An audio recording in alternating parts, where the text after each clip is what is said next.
Recruiter Startup Podcast. Today I've grabbed a few people from the podcast who have come on and been pretty awesome. We're in my local area of Brighton, and I suppose what I'm looking for today is to pick their brains and figure out the secret sauce to setting up, scaling and operating a world-class recruitment company. And we've got three great guests here that can inform us on that. Barry's seen under the hood of a lot of recruitment firms and is an advisor on the legal standpoint. Roy has advised more recruitment firms than probably anybody else out there.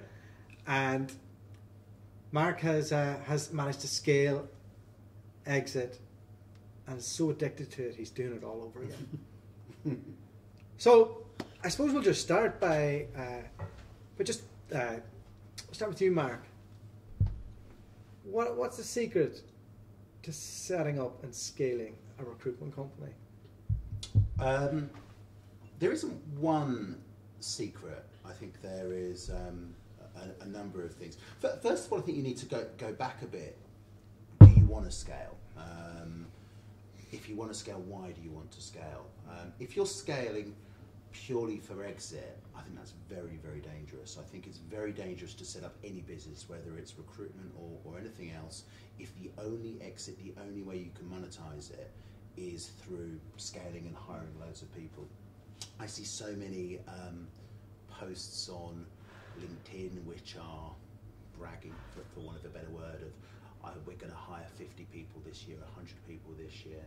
We did hire 50 people, 60 people last year. Yeah. And then I will look on their accounts, company's house, and I see, okay, and how much money did you make? And it's never necessarily as much as I thought. Yeah. And look, of course you can hide various things in accounts as we all know, but it's scaling, right for you and right for your business. But if you do want to scale, I think you need to, in my opinion, you need to have contract GP, gross profit. I think it needs to be about 30% of your total gross profit, in my opinion, because you need a reliability of income. When we set up Staff Group in 2003, the aim was always to get the contractor GP to cover the fixed overheads on a given month. That was the most obvious thing we can do. So the recurring income was always going to cover the cost base, and everything you made on permanent was going to be straight down as net profit. Yeah. So I think having a good contractor base, we had 65% at Staff Group as a sort of contribution of GP. I don't think you need as much as that.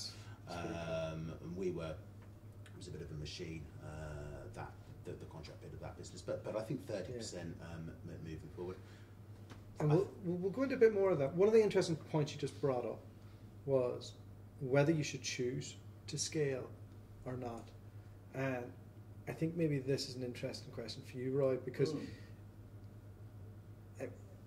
I've been in business now for 4 years, and I've chosen not to scale. Good. We travel the world. We're evolving into whatever this is, and we're still figuring it out. But part of me does think, oh, I've missed out. I should have done tech, and I should have followed through on that. But you must meet a lot of people like me at that crossroads. Yeah. How do you kind of break down? Should somebody scale? Should somebody not? I think, as Mark said, I meet so many people that say, I want to scale a business and exit in 3 years and 5 years. Yeah, it's always 5. It's always 5. Right, okay. And the thing is, it's like when you question that and you say, okay, well, why? What's the why behind that? What do you want to ultimately do? Or why are you looking to scale and exit? And that's when it gets a bit sketchy. It's almost like it's expected of anybody who sets a business up has got to scale it and exit and make a fortune. One of the things I try and say with people is, look, whether you scale, whether you exit, etc., it's like, how about let's just build a business that A, you enjoy working in, and B, gives you a choice. It's like, whether that's 3 years or whether it's 5 years, it gives you a choice to do anything. It's like, you could scale, you could sell to your management team, you could make yourself attractive, but for someone else to come in and acquire you. But I work with a number of companies now where I've tried to really question that what is it about scaling and exiting that really excites you? Do you think a lot of it's ego-based? I think that, there is this expectation that that's what I have to do. And if you go with the ego, you'd say, well, hang on a second, how about building a business where you enjoy it, you pull out good income from it, it gives you long-term income? What's the attraction to take on a whole load of staff and grow, etc., unless that's something that they're particularly good at or they've demonstrated before? I think it's tough because a lot of us come from those big houses where we're trained in a certain way, and we take our values from that, right? And then we go, okay, I'm gonna replicate what I know, and then you go into it, and then you think, okay, I'll get an advisor. And you join an advisory group, and all they're doing is measuring up against each other on, I'm scaling, so you should as well. So it's tough on that. It was like dick measuring competition, We'll not be doing any of that. Oh, come on. What do you think the differences are if you're going to set up, if somebody like Roy said to you, got a guy, wants to set up a company, he's not sure if he wants to go down the scaling route, or he wants to go down a boutique route or an independent. Is there anything from a legal perspective that they need to be aware of if they want to sell or if they don't? Or I suppose bringing it back again, it depends a lot on how you're starting that business. A lot of businesses that are being built initially to scale, they're going to have investment on board. If you're going to have investment on board, you might be able to have the money to put the right steps in place early on, like a decent investment agreement, decent shareholders agreement, get your articles the way they need to be, so that when there's some money at the table, you're not all falling out over it later on. Whereas if you're building it more, not necessarily as a lifestyle as such, but not the dirty word. Yeah, but not necessarily specifically to sell. Then you might take a deal first approach. Currently it's worth nothing, right? So if we mess everything up, the worst case scenario is we lose the value of the business, which is nothing. So let's just do it, and just get out there and start doing business and start building it that way, which can be a very different mindset to a mindset of a business that's built specifically for growth and exit. But I think for me anyway, one of the major problems, and you see this all the time, and it's always, I say, it's this 5-year issue. If you are setting up a business and growing a business purely for an exit, you become much more a slave to what the market is doing. If you're making profit, quarter over quarter, year over year, and you're actually taking money out of it, then you're sweating that business as you're growing it. So you personally actually have money in your bank, or you're buying your house, or you're clearing your mortgages down, or whatever it is. So that ultimately, if the business goes wrong or you sell for a low price, you've still done well out of it already anyway. And at the end of the day, the business is a vehicle to get money from the market through your business into your pocket, right? And that's the most important thing. Like if we took it back to late 90s multipliers versus pre-2007 multipliers to where we were 4 years ago to where we are today, those fluctuations, you don't control those. The macroeconomy controls those. They're lower. The PE investors control them. The other trade buyers, that's what controls those multipliers, not you. You might be able to get them up or down 20% on what the market says, but you're controlled by that. And you may have this idea of 5 years, but that 5 years might hit a market low point, and then you're like, well, that's not really what I want anymore. Given that that's happening, and the glory days of when you were doing it the first time, and you got those multiples, when you're looking at it now, when you're operating that business, does it make you more conscious to make sure everybody's billing in the business, to make sure that we're sweating it appropriately? Yeah, I think what Barry said is bang on. I actually haven't heard many founders and CEOs say what you've said, but I think they should be saying what you've said. You've got to earn money on the way up. We had a situation at Staff Group. We had an offer for business in 2012, and it dragged on, as they often do. But there was definitely a point, November to December that year, where myself and my business partner thought the deal was going to be done. We weren't even on the market. It was a company in Germany who were looking at us, and a deal didn't go in, and I was crushed for 2 or 3 months after that, because I hadn't even wanted to sell it. And then you get the numbers and the millions. You're thinking about the yacht, were you? You're thinking of the yacht, the house, and all these. You already. You really, I could spend 5 million in 10 seconds, and then it doesn't happen. That was just the lawyer's fees. But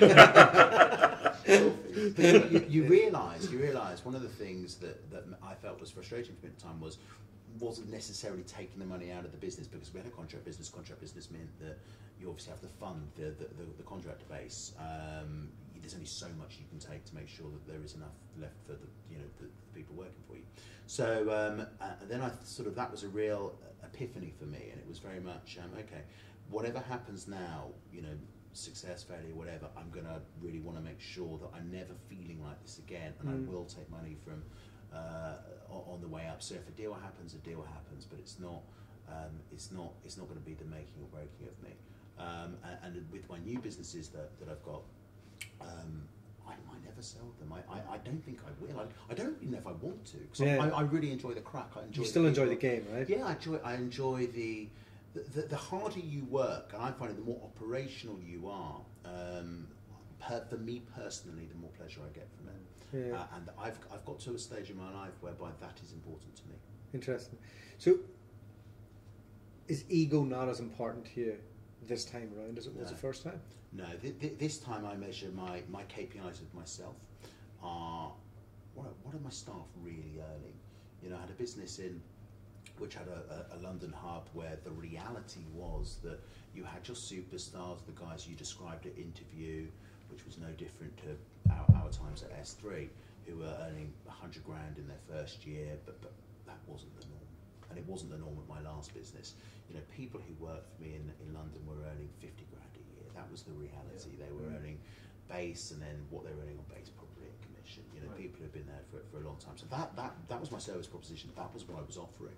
So now I'm going to try and get as many people in, certainly the business in the US, where my measurement of myself is how many people are earning over 100,000 a year, and what proportion of the workforce are doing that. And if that is a high figure, then clearly the business is going to be doing really, really well. Yeah, I love this. And that's Mark's left London, come to Brighton and become a socialist within a year. I'm not a socialist. No, but it's important to me. Is it about retaining those people? So it's like, yes, getting them over that 100k, but also keeping good people within the business. Totally. Right. And I think retention of retention of the right people is what everyone says. But do you know what? I want to retain all people. Yes. I set the business up in Chicago, October 2017, and I set the business up in Ho, February 2017. Of the typical recruiters you take on, so not the non-sales people, I think I've lost 2 people in 18 months and hired 20, 25. But how many people have I exited? I think 1, which was a disciplinary issue. Outside of money? Because obviously you had a scalable business. Yes. That churned people. Yes. What are the things that are keeping these people with you now that you had big churn in your previous business? I think that for sure now we look after people on a scale that I wasn't doing. Particularly the culture of the business was not doing before. If you want to work from home, you've got a reason to. It's not questioned. Yeah. If you're struggling, so you maybe don't do a deal for 3 months in a row, old days. The chat's coming. Managed. 3 months was generous. If you're speaking to me, But if you're speaking to me on a Friday afternoon in an office, you probably are a little bit, reluctant. No, it's cool. If the attitude's right, you'll come back. I'm a lot more relaxed about it. I think I'm in probably a slightly different situation to most people, where I'm I'm financially secure. So whether they come or go, you haven't put a time limit on your exit as well. On the new ones. Yeah. No, absolutely not. No. So I can imagine the pressure must be. No, I'm in no rush. But working for you must be a nicer experience this time. Yeah, it's definitely a little bit more about the whole. I don't really like losing staff. I think if staff go, resignations or being fired, I do think, certainly with millennials, and we'll talk about a bit more about this later on, but I do think it creates uncertainty. It creates a culture of fear, and I had that in my last business. I recognise that to an extent, but I don't want to have it. I don't want to have it necessarily moving forward. Just before we jump into millennials, now is kind of the time of founders around my age. I'm just a little bit younger than you, but a lot younger than me. No comment. But I've had people on the podcast, and they've sang your praises. You're running good businesses, and what's it like now advising founders these days as opposed to 10 years ago? Is it different? Are their values any different? Is the proposition different? Is it all the same? Yeah, I struggle to answer this and say that there's anything remarkably different. Yeah. I think the values are still the same. I think, if you're going to set up a recruitment business, first of all, few do. There's a lot of people that talk about it and never get round to doing it. So I'm always, I applaud that. It's an entrepreneurial spirit. And that's always been around. I don't think that that's changed because people were born, the other side of the century. So I think I've got a reputation in the industry for being somebody that's described as old-fashioned on certain things, and I that's traditional. It's like traditional values. So, what would you say that is? Well, I think there's a lot of people out there that say, "Oh, you never have to sell. It's not a selling environment anymore." I totally disagree. I think recruitment is a sales industry, and I'm really proud that it's a sales industry. I think if good old-fashioned sales skills are old-fashioned, then I'll keep taking that tag. I think recruitment has always been about communication. It's not difficult. Yeah. It's not rocket science.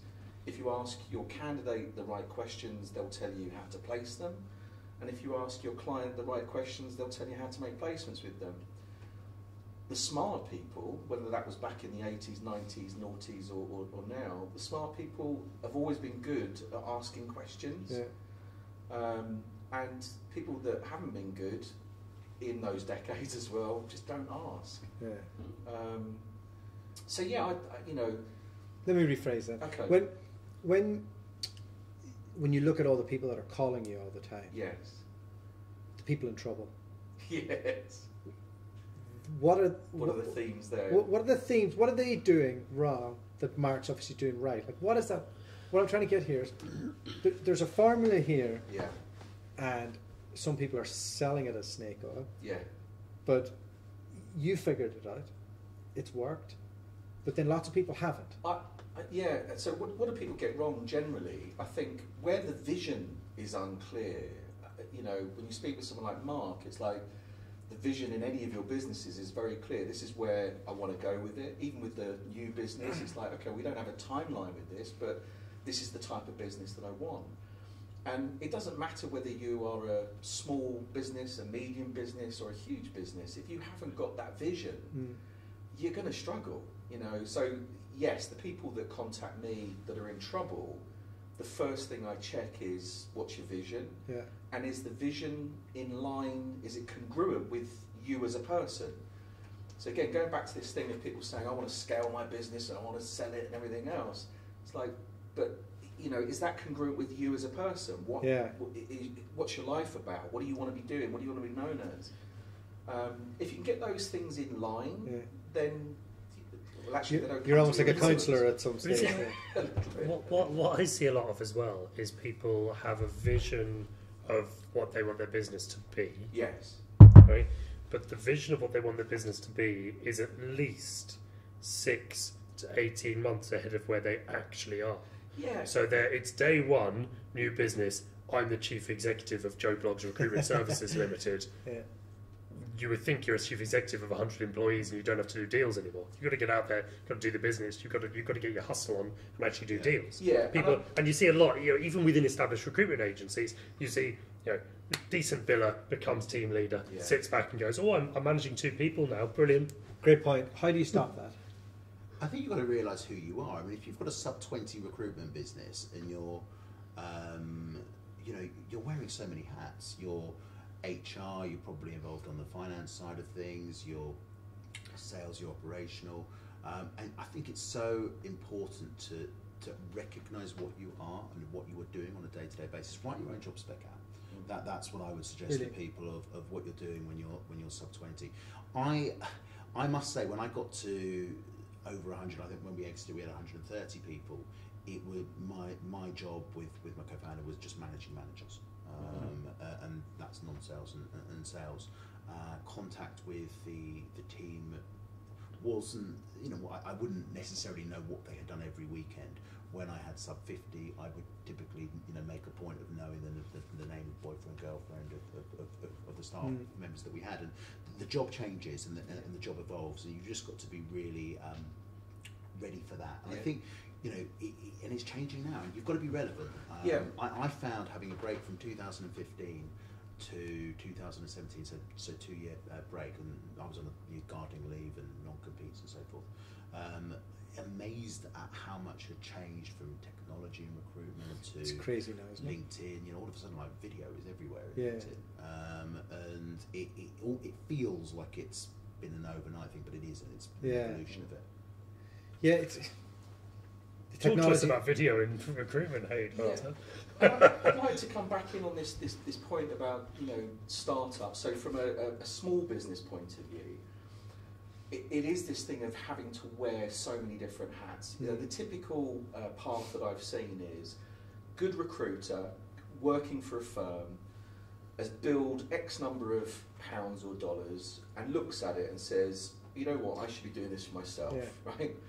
And Robert Walters, they didn't give me anything. Right, exactly. They make the mistake of assuming that because I was a good recruiter, I'm going to be a good recruitment business owner. Yeah. So that's the biggest thing. And yes, it's like dealing with that ego at the very beginning is a challenge. The first thing is knowing that actually a good recruiter doesn't necessarily make a great recruitment business owner. Yeah. You do have to be, an operations director, a sales director, a HR director, an accountant, or a finance director. You need to wear all these hats. And at startup, what I say to these people that come to me, right now in startup, you need to hustle. You need to make money. Let's worry about all of the other things afterwards. But I do encourage that. What's the long-term vision? Because I think if that is clear, they'll know why they're working hard. They'll know where they're ultimately getting to. And I think the moment then that you start engaging other people to come and work with you, the clearer that vision is, the more you get people, sort of buying into that vision and wanting, I think the whole of our environment is, and I don't think this has changed dramatically, we are desperate for leaders, in the recruitment industry, but also in life in general. Yeah. So when someone smart comes along and says, you know what, I've got this vision, this is where I want this business to be, people will follow. Not everyone is destined to be an entrepreneur or a leader or whatever. People like following people with clear vision. The only thing I'd say to add to that is that it's obviously very important to have that, but it's really today even more important to be able to tell that story and get that out there. Yes. And what I see from search firm owners is they're not able to do that. No. And there's some that are, and I've had them on the podcast, and they're able to articulate their vision, their story, and it's clear, it's concise, everything works. And then I get I get phone calls every day, will you find me a billing manager? I want somebody from this firm or that firm. Great, why would they join you over there? Well, because we do this, but they do that too. Yeah. Like where you're going wrong is you're not telling your story. Yeah. So they can't buy in because there's a lot of noise out there. Yeah. So, but I think that's been around for a while. It's like, all through the ages we've looked at recruitment websites, and you'd think our industry would be very good at this, right? Isn't it the irony of ironies that some recruitment businesses, or as an industry, we struggle. But I look at some recruitment websites, even fairly big firms, and I'm like, this isn't very clear. When I come on here as a consumer, this isn't very clear what you do, what you specialise in, what your message is, why I should be bothered. Yeah. If I was looking for a job or looking for a career with your business, why would I pick up the phone or why would I email you? And I do agree with you. I think the companies that do well are the ones that get that story, that clarity, and they broadcast it properly. They use the technology. They use all of the different media to get that message out. I think the big change in the industry and the job is, and you've probably found this, Barry, is that the job, used to be 20 years ago, it was a national job. You know, you follow the S3 model, you open up an office in London, ticket works, then you go to Manchester, ticket works, then you go to Thames Valley, then you do Birmingham, and you may throw Leeds and a Nottingham there, or Wales or a Scotland. Yeah. It's now very much accepted it's an international job. Yeah. And I think that one of the things that I'm kind of recognising, why do people get into recruitment? I think a lot of people probably would cite money as a top 2 or 3 reason.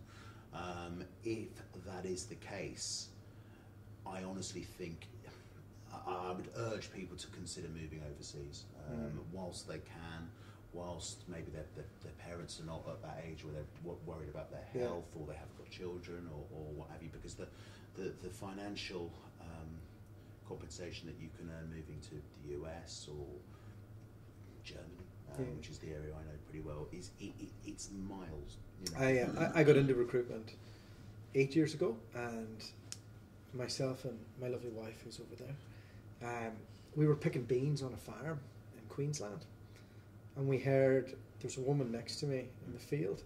It sounds like a story from 100 years ago, doesn't it? But she said to me, my sister earns $100,000 as a cleaner, and I said, where? Wow. And she said, in Perth there's a mining boom.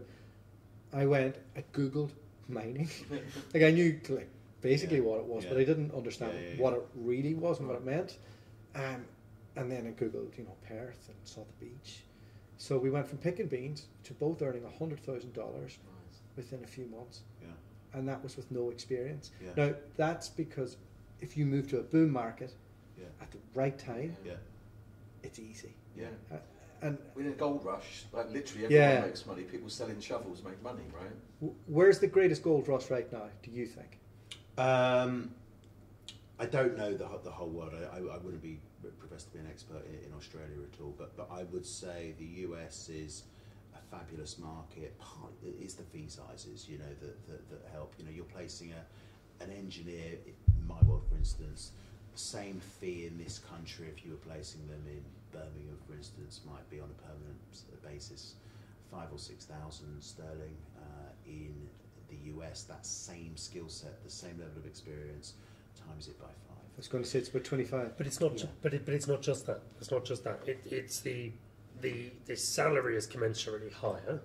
Right, but the percentage is unchallenged. That's why absolutely I said unchallenged. That's why I said the fee. That's why I said the fee, because of exactly what you just said. You're working a UK market with a mid cap and above. You're 20% top. Yeah, standard terms of 25, hoping for 20, expecting 18. US, you're getting a minimum 25 minimum, but 30 is realistic. Wow. But also the way that your experience as a recruiter, you're respected a lot more, and you're a partner. It's a collaborative relationship. Whereas in the UK, it's so competitive and it's so saturated. I just don't think a lot of clients and a lot of talent acquisition teams in this country really value the UK recruiter anymore. There's a reputation, rightly or wrongly. Whereas I don't see that as much in the US, and Germany's very similar to that as well. Look, the commission percentages you get in Germany are significantly lower than you would do in the US. So, but the basics are pretty good. So it's all kind of works itself out. And when you're dealing with independent clients now, people are working these markets from the UK, right? They're working Germany, they're working Paris, they're working. They're all there. Like what type of things are you seeing? I'd actually support this from a training or a coaching point of view. Without upsetting any of my UK-based clients, I find that reception to learning is a lot better in the US and Australia than perhaps it is in the UK. Yeah, it is interesting. In Australia? In Australia, Australians are really warm to learning. If you can help me improve my business, I'll be all over you all day long. Whereas in the UK, we have that, I'm not sure I want to part up with some cash that's going to make me some more cash. Yeah. And I think it is probably because it's saturated. So I find them warmer in America, warmer in Australia. That's 2 levels of issue though, isn't it? Because that's individual consultants receiving the training in the UK can be very resistant to it. The starting point is resistance. Yeah. You know, it's I'm not here to learn. You have to convince me. Yeah. Right. But then at the owner level that's buying you in, it's that issue of, well, I don't want to spend money until I'm guaranteed I'm going to get some. Yeah. So you've got two issues at the same time. It is interesting. I had somebody, will remain nameless, but who approached me, was recommended to approach me, a business owner, and saying, look, I want to be coached by you. I want it one-to-one. I want to improve my business. And I'm really upfront about, what I do and how I charge, etc. And so before getting on a phone with him, he got all this information. But then, he's like, I really want to do it. I want to do that as opposed to the group coaching programs that I do, which are more popular, okay, and more accessible, I suppose. But he got on the phone. I spent a good hour or whatever with this guy on the phone, and it was all the reasons why he should do it, and we talked about them and talked about the improvements. And then when it got down to it, it's like, well, so what are you going to do? Are you going to go this or this? He said, actually, I'm not going to do anything. It's like he ended up making no decision from just two choices. So, of course, I'm never going to let him get away with that. It's like, why aren't you kind of just taking some action? Yeah.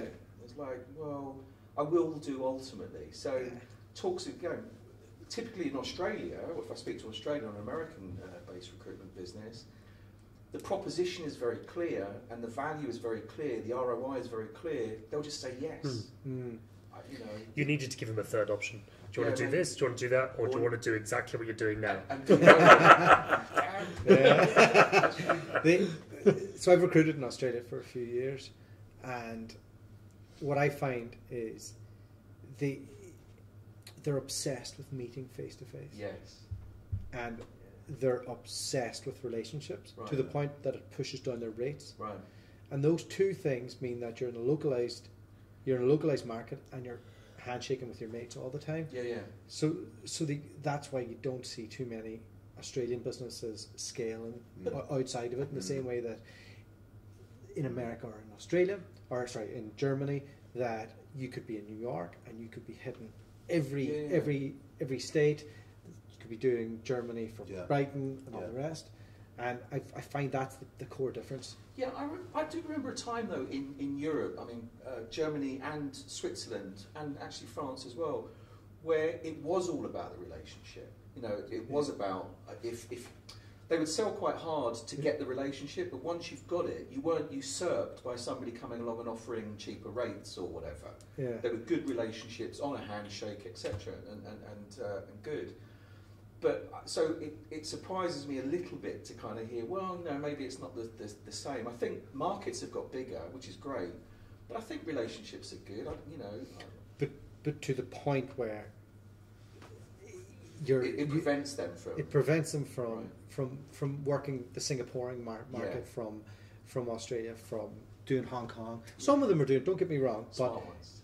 Smart ones. But they're not the norm. I mean, they're not the norm. What you're saying is that it's typical for sure. For sure. Running a recruitment business now, compared to years before, when we look at what people are doing on a daily basis, I mentioned to you before we came on air that when I was in New York, we went to a lot of offices, and one stood out, and that was Faden's. Right. That there was energy there, that it was like walking in. And I know this can be said in the wrong way, but it was like walking into a Wolf of Wall Street environment. And I'd be unapologetic about that. I think that's a great thing. Yeah. And I thought, wow, what a formula you've built here. It's hard to do that now because people are more resistant to being on the phone. They're messing around with video like me. They're being marketeers instead of recruiters. Yeah. They want to be strategic straight away. The world's changed. How do we build businesses now using the same formula, but there's lots of new things to take into consideration? There is. I mean, I think you have to accept the world's changed, first of all. I think if your management style is akin to that of the 1990s, then you will die. I mean, people have changed now. Millennials, I don't love the word millennials because I appreciate it's a stereotypical view, but they are my definition of millennial really is that people in their 20s. That's I know it's not the proper definition, but that's my definition. And they're all about instant gratification. They're all about, they won't watch an advert on a TV program. They won't court a girl or boy. They'll go on apps for these sorts of things. And that's court's a great word. Yeah. Well, we don't use it. You're showing me.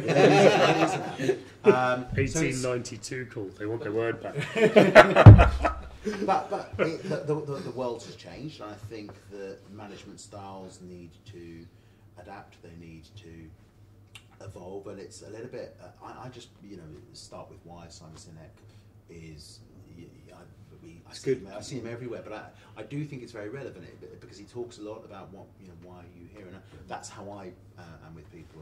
Every single time I speak to someone, why are you here? And I don't just ask that question once. Because people change, and I will ask the same question again. 6 months, so I'm not making sure I'm not missing anything. And you've got to make sure that you are giving people what they want. This job, this industry is very, very competitive. And do people want to work 12, 14 hours in the day? Yes, some do, but most don't. Most want to have a quality of life outside work, and I think it's about understanding that, accepting that, and encouraging that. But how do we get the buzz going in a room these days, like before, or is that just gone? I think if you have a lot of people, if you've got 50 plus people on a sales floor, it should happen. Yeah. Any decent sales floor should have that. I think it's when it's got less people than that it can be artificial, but you can't force it. It's got to be natural. You can run sales days, which are pretty much, I'm sure everyone does these days, but that will only be for a little portion of time. My business is in the US. I mean, a lot of the people are out at client sites all the time. I mean, that's why I'm over there. We're doing a face-to-face relationship, and US is obviously so big that can mean people are out. They're not out for a day. They're out for 2 to 3 days at an office. Next week, there's 30% of my office are out meeting clients, and that's good. That's the way it should be. So clearly, there isn't going to be the same buzz and vibrancy as there may be this week when everyone is in play. So it's just accepting what is right for different people.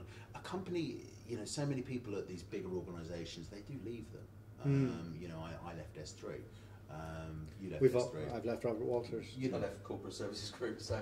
Yeah. We all left potentially for a reason, but I'm sure certainly at S3 had a brilliant buzzy office environment, but it wasn't enough. Yeah, but the world's changed since that, right?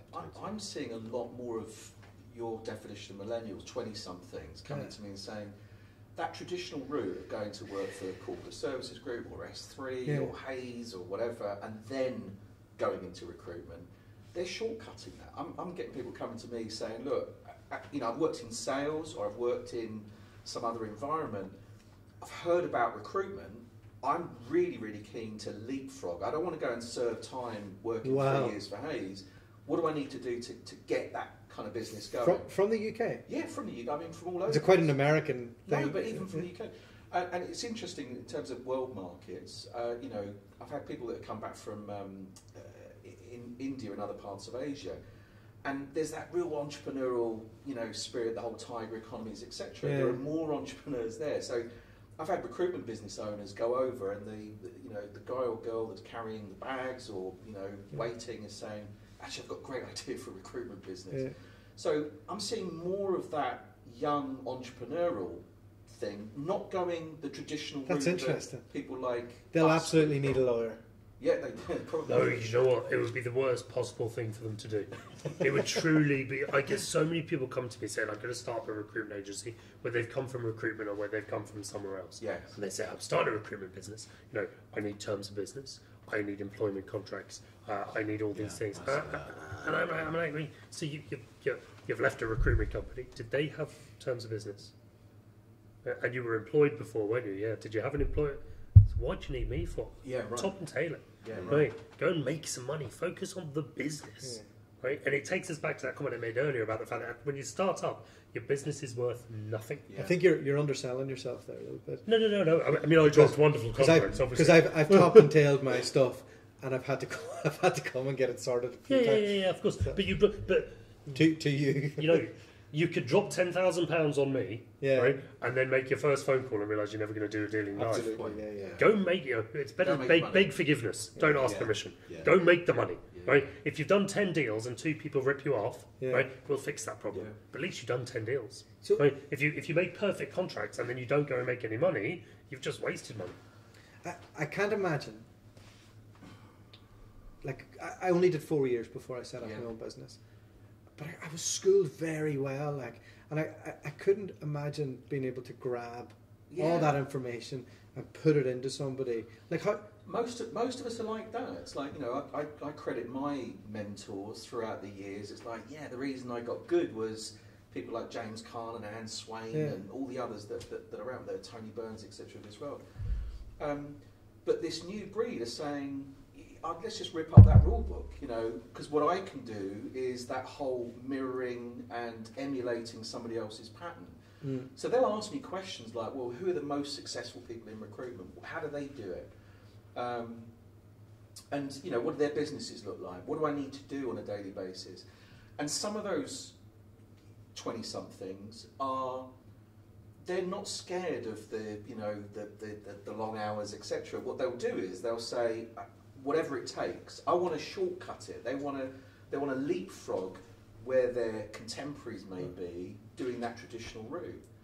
Not entirely sure with some of these people what their end goal will be or what it will look like, but just I'm enjoying the journey. I'm going to get there, and it will be great.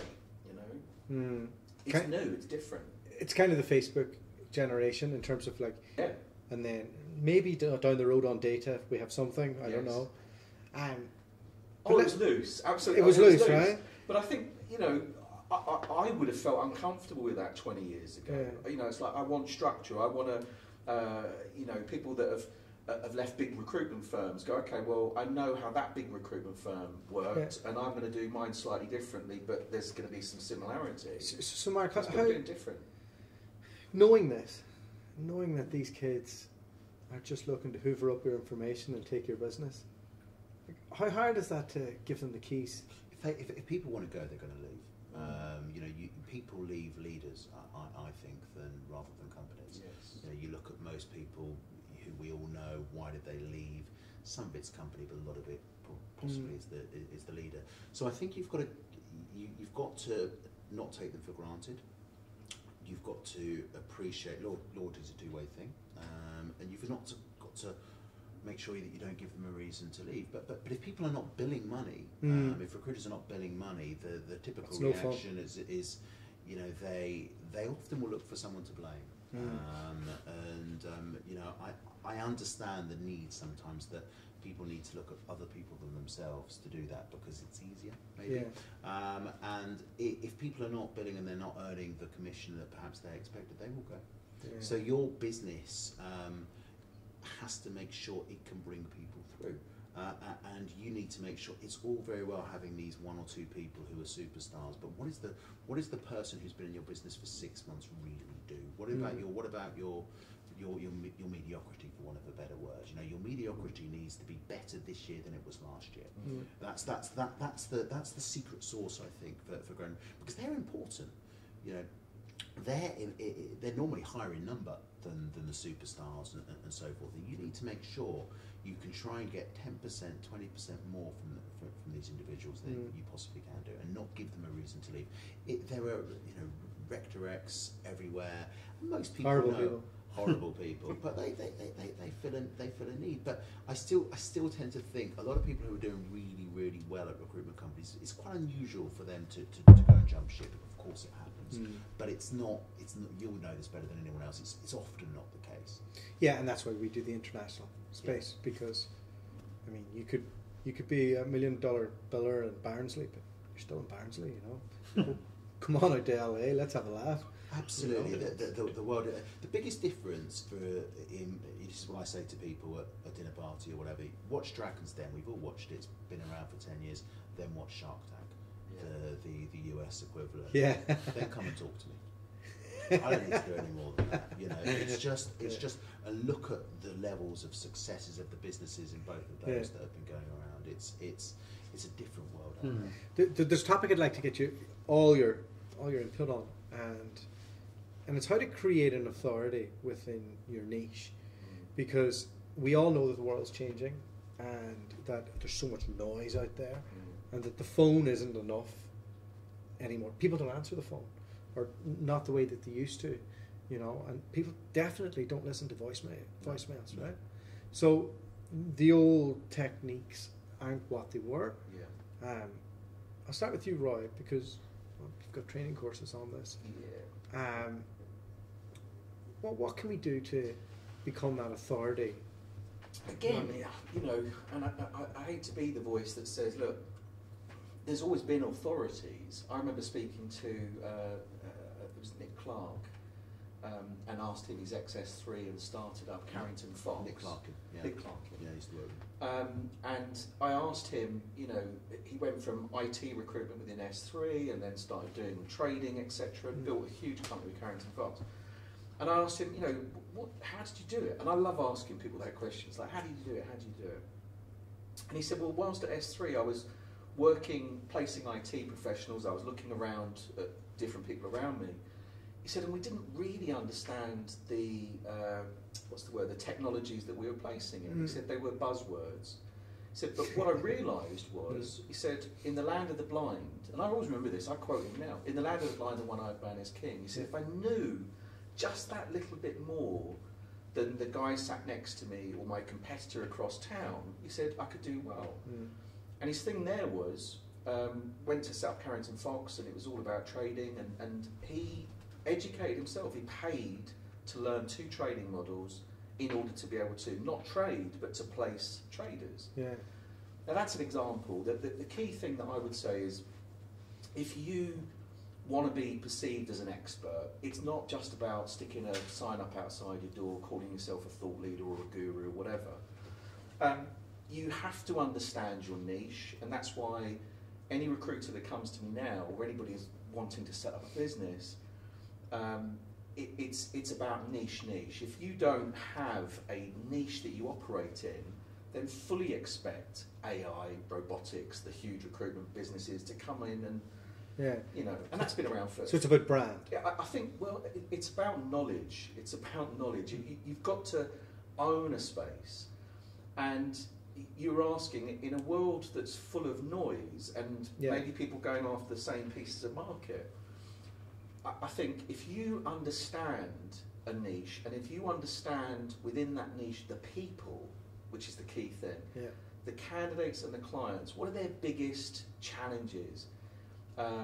If you can then provide content which is answers, again we're coming back to this thing of ask great questions but listen to the answers. If you can answer those questions in whatever form, video or blog posts or social media, etc., people will start to recognise you. But gone are these days where we used to keep content like, you know, this is my content, it belongs to me, it's never going to go out. Like your coursework. Like courses, that's what we used to do. Now it's about, you have to put that expertise out there. You have to, and you can't just be beige. You've got to have an opinion. You've got to have a slant on it, and you've also got to recognise that not everyone will love your slant on it, but have a slant. If it, you know, have an opinion, because that's what people will pay you as an expert for your perspective. You know, people will pay you for the knowledge, and if you've worked, I don't know, 5 years in an industry, that's 5 years of experience that if I wasn't in that industry, I would pay you for. And we talk a lot about marketing. Before, when we had lunch, I said, why aren't you called Backdoor Barry on your branding? Why aren't you called like Barry the Lawyer? Because that's what everybody knows you on. Right? So it's a challenge for me though, that sort of association. I mean, everybody calls me Backdoor Barry. You know, I tried to call myself Barry the Bat. I was like, that works, debt collector, Barry the Bat, beautiful. And then everyone's just like, no, you're Backdoor Barry. So I've decided now finally just to embrace that and steer into it.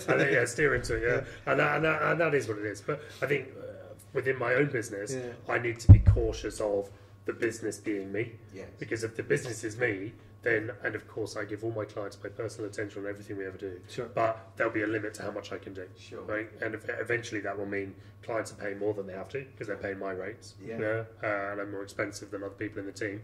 So they'll be paying too much. They'll demand me anyway, even when they don't need me, and it will limit the size the business can get to. So that's one challenge for me in that area anyway. But you have a wonderful.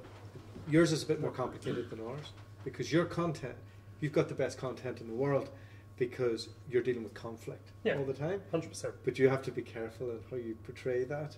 So Well, I don't know. I don't mind too much because give us a few stories. well, because also we only act for the recruiter, right? So, Yeah. our sort of, I suppose, our headline strapline is we make sure recruiters get paid. I love Right, it. that's it. Right, that's what we do. Yeah. Whether that's because we're recovering fees, whether it's because we're finding back to our hires, or whether it's because we're advising them on how to run their business to make sure that they don't get ripped off in the first place. Ultimately, the vision is making sure the recruiter gets paid for their work. Great. Right, that's it. Right. And to big him up here a little bit, I had a call the other week from an ex-colleague of mine, and he said, "Oh, will you come on board as an advisor? I've got a couple of things I want to put past you." And I said, "Okay, no probs." So we sat down, and I said, "Okay, before we go into it, show me your debtors. Let me see what you've got." Good. And he went through it, and I said, "Okay, what about this one?" And he said, "Yeah, I know, it's gone." Right. I said, "No, it's not." I said, "There's the number. Give him a call." And we just got. You got the money yesterday. He got the money yesterday. Nice one. So there we Louisiana, go. who knew? So you paid your fee already, just to... yeah, I know. I bought lunch. So sorry, go on. Yeah, but taking it back to what you said about knowing your market, that the one-eyed man being king. I'm 10 years ex-recruitment. I describe myself as a failed recruiter, effectively. I was doing C++ and Java contract placements in the .com era. And when that finance disappeared, I went, "Oh, I'm a year 2K tester." And then when the 1st of January came, the world didn't end. It was like, "Oh shit, now what do I do?" Because I couldn't. I was rubbish. I was absolutely terrible at it. But that was the point I went off and got what my mum likes to call a proper job. I went off and studied to become a lawyer.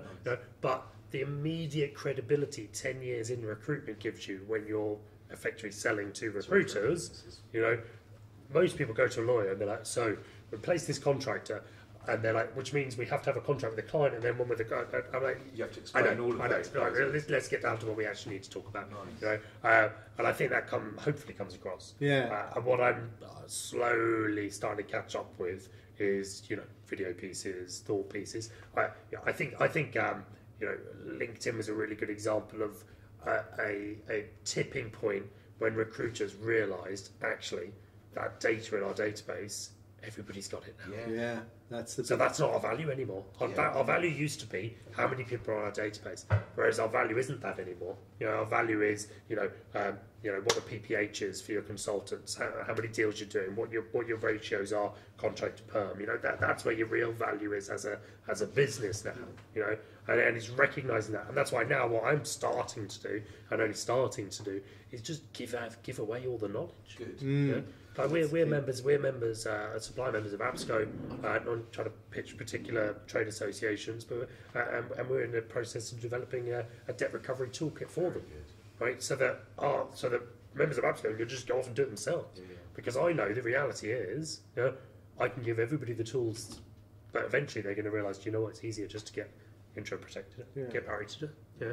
So giving that away actually just gives you that credibility, and makes people realise you are that. Your competition would be an in-house counsel of a staffing business. Do you know what? It's amazing how many in-house lawyers instruct us because they can't litigate. Yeah, Because they're contract managers and they're compliance people. I had one. They're not cutthroat knee breakers. Absolutely not. It was a disaster. It didn't work Yeah. at all. 100%. Your solution is, you're only paid on success. So. Yeah. Thanks for the pitch. Cheers, Mark. It's this thing about technology. I love technology. I know we're going to come on to big things or greatest things that have hit the recruitment industry, but technology has been the leveller. And I remember when LinkedIn was first around, recruiters were like, "Wow, this is such a great tool," until LinkedIn started selling those same tools to their clients and realising that actually we haven't got that differentiator. Yeah. I think we have had to change. I would love to get hold of your brand, because I would say to you, Backdoor Barry or some flavour of that is the difference, and we see it in lots of different brands.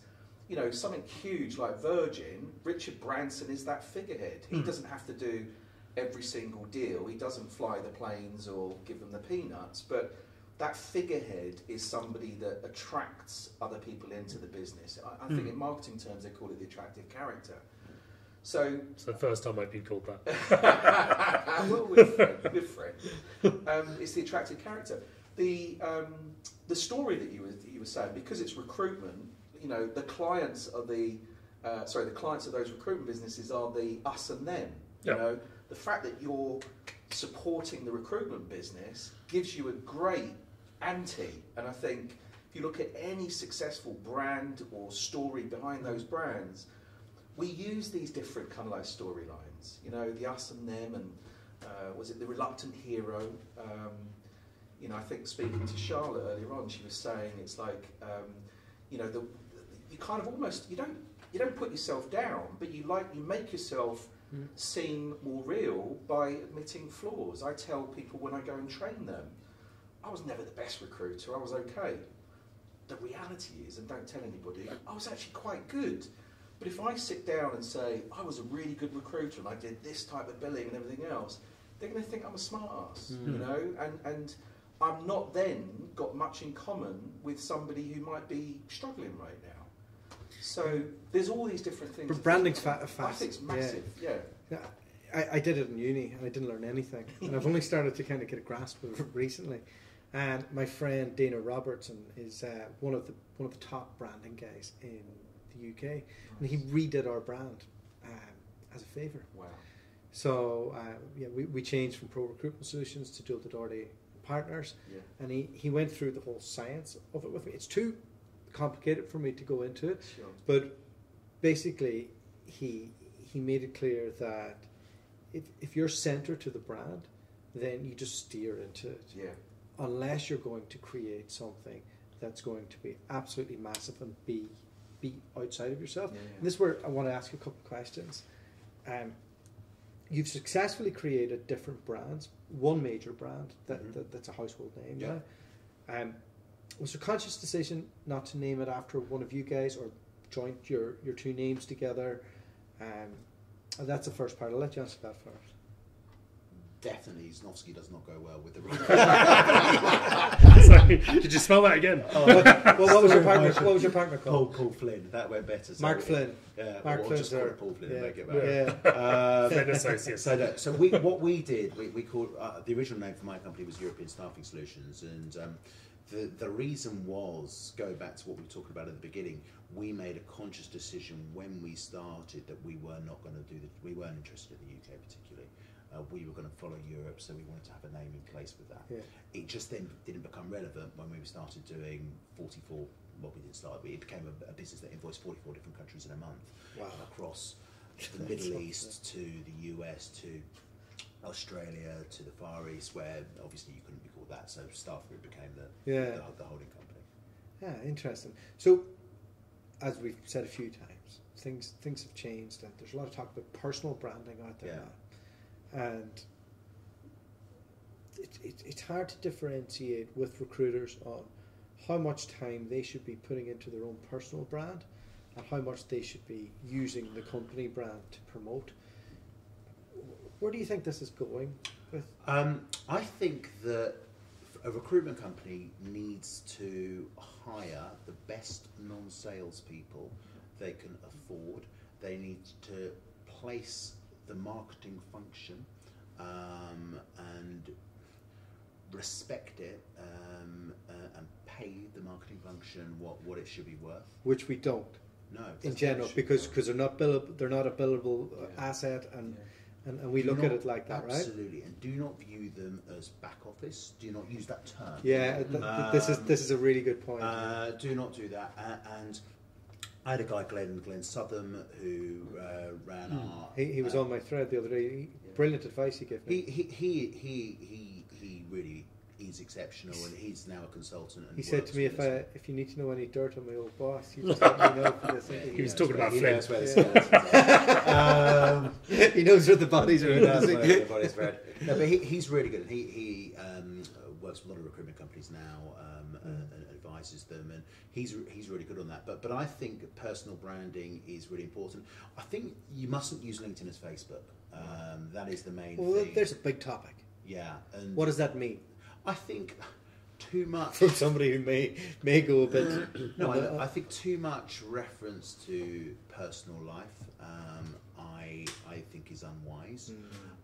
If you are going to use mental health, that's too much for me. But the thing is, it's like, I haven't seen that. Yeah. But what I would say is, it's about your audience. So the fact that it might repel you and might repel me. Yeah. As long as it attracts his audience, he probably doesn't care. Your point on that sort of message or messages that talk too much on, I think that's where a company needs to be very careful. Because if you've got a company of 100 people and you've got recruiters who are talking a lot, who are employees at the end of the day, sure. on a LinkedIn product, but the LinkedIn product is not owned by the company. It's it's owned by the individual. They in theory could do anything they want to on that, but you've got to be very careful because that will work against the brand of your company if there is too much personal stuff on there. But I think there's a balance there.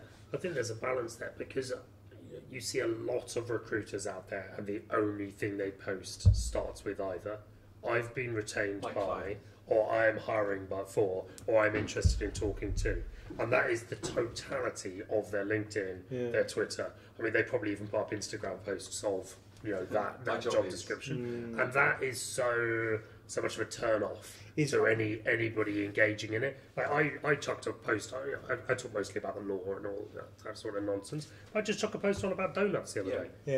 And it's not Facebook, I argue, but it turns me into a human.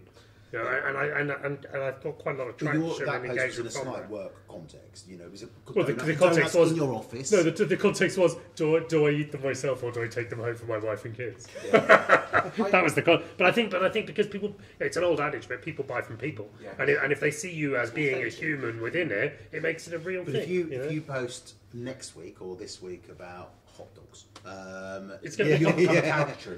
For 100%. But that was why I used that word balance. That's why I used that word balance, because then you wouldn't do a donuts thing and then it's not like I went, what's going to be my food-related thread for this week? It was just like, there's some donuts. This is a thing. Where do you think the line is? Yeah, well, the thing is, I think Mark's absolutely right. I think, it boils down to understanding the platforms that we're on. I talk to my group about there's certain things that will work on LinkedIn that won't work on Facebook. There are certain things on Facebook that won't work on Instagram or on Twitter. And you have to understand those rules in order to play, and you're right. I used to get so fed up at the number of recruitment businesses that would just be tweeting jobs. And if you're going to do that, set that up as a feed and tell candidates that are looking for jobs, subscribe to that feed. But on your other feeds, do something different. Don't just look like a recruitment or at least spot the jobs in around the other stuff. Or make them feed specific, because your clients, if your clients follow you on Twitter and all you're doing is tweeting jobs, they're going to get quickly bored. So right? I think that the thing before was it was a job board. Yeah. And we used it as that. Yes. And now we're right back to the start of trying to tell a story. Yeah, I don't think it was ever a job board. I think recruitment businesses used it as a job board. I think if you spoke to Twitter, they'd probably go, that was the last thing that we wanted but to do. It's about telling a story, and they're pushing video. Yeah. So to stop the recruiters just putting out text on that, the fine line is there's this line I see that where you could have a post that's explosive. Yes. And a lot of us Rec Directs try and do that. Yeah. Because that increases the views and then the engagement, and then as a result people get to know you. But it's how to navigate that without falling out with the wider audience and keeping it professional. I think it's understanding, as I say, that those platforms are the audiences that are there. I think recruiters over years, we've just committed the worst faux pas. I know people on LinkedIn that, I know people on LinkedIn that will block recruiters because they get fed up of just the stuff that's there. Yeah. I've got family relatives that people in my family that just do not want to speak to recruiters because the moment they put anything on there, they're just hammered, absolutely hammered. I had to tell my own mother to stop liking my posts. It's like I'm losing credibility every time you do this. Like mine. I was like likes. But yeah, I think it's, you know, as an industry, and again, good and bad, right? There's some people that do very, very well in recruitment from social media because they understand the rules of engagement. And that's the same with any game. It's like, you know, I turn up for chess and I'm great at backgammon, I'm going to suffer in chess, I'm going to look like a fool. So I think it's about understand the mediums that we use, use them properly, you know, look for who is more successful, who's using these mediums in a really, really good way. I know you follow Gary Vee and stuff. It's like, look at what I do, and what his advice is use LinkedIn as a branding platform, not as a selling platform. Exactly. So what is it? How do we do that? We have to tell the story behind things, and I think as recruiters, we have to celebrate our network. Yes. Isn't describing it as a branding platform versus a sales platform to misunderstand the fact that the Venn diagram of those two things is entirely overlapped, and the branding is part of the sales process. But it's brand then sale, not sale then brand. Yeah, I appreciate that, but it's like, you know. So you tell the story to get to the brand. Well, it's like the brand, and then the brand leads to the sale. Yeah, but it's like everyone's petrified of, you know, everyone thinks cold calling is a bad thing. Yeah, right. It's not a bad thing, but it's better to have a cold call where the person knows who you are already. Yes. Yeah. So it's still technically a cold call, but they've seen so much of what you're talking about. They've seen so much of what you're talking about. You've already built credibility that when they hear your name, they're like, okay, shit, that's fine. The worst type of cold call is from you, right? Because generally speaking, you get this voice. you get this voice, because somebody owes you money. Yeah, you get this voice, and you get, when are you going to pay? Is it today or was it yesterday? I owe you money. I'll just be getting my checkbook out this morning. We don't take checks. I think you've got to be authentic on LinkedIn. You know, you've got to be yourself. I also think that, you know, it's not the forum to disagree with people, particularly with any vitriol. You know, I think. Use your personal stuff for that. I visualise you like Harry Redknapp looking at his footballers, you know, tweeting something and going, come on son. Turn that phone off. Do you know the thing I love the most is when you see recruiters on LinkedIn liking or commenting on LinkedIn posts from their competition. Right. And it's like, oh great, so you basically just exposed your whole LinkedIn network to the guy or girl that recruits against you every day. And you said, oh, that's really interesting stuff, thanks for that. Love that. All right, lads. Well, that's us. Thank you so much. And I learned so much off you guys today. And really appreciate your time. And hopefully we can do this again. You're lovely. 100%. Good fun. Enjoyed it.